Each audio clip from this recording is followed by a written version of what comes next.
আসসালামু আলাইকুম বন্ধুরা, শুভরাত্রি।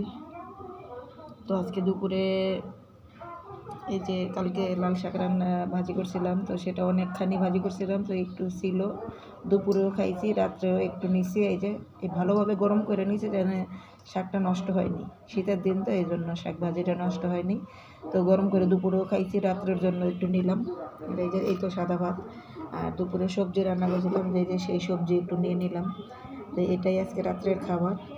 তো এইখানে আজকে শুক্রবারে তো সব মুরগি রান্না করছিলাম, তো শনিবার আবার একটু ভর্তা টর্তা খাইলাম, তো আর ভালো লাগতেছে না। এই জন্য আজকে কিছু সবজি দিয়ে একটু নিরামিষ রান্না করছি।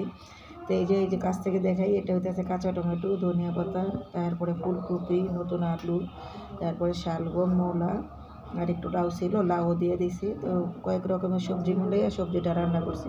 তো দেখেন মাশাআল্লাহ, কালারটা অনেক সুন্দর আসছে। তো দুপুরেও খাইছি, আর রাতের জন্য এই যে রাতের খাবারটা আপনাদের সাথে শেয়ার করলাম বন্ধুরা।